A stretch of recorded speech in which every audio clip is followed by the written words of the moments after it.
factory is a factory that produces dairy products in Ribeira Grande.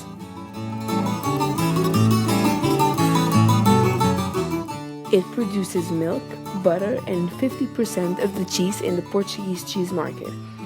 More than 12,000 tons of cheese are produced per year.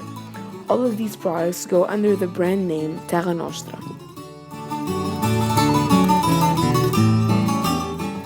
This factory was founded in the 50s. It started off as a family business and it kept that way until 2001 when a group called the BEL Group bought 51% of the company's capital.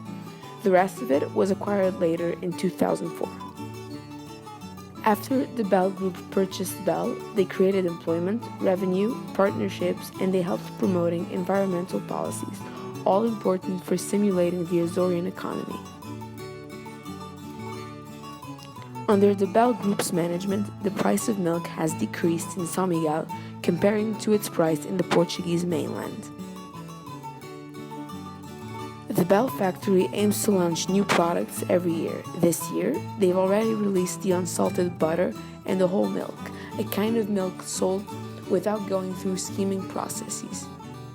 In addition to these products, the factory launched a partnership with the Happy Cows collaborators, who produce milk in a different way than most milk-producing businesses.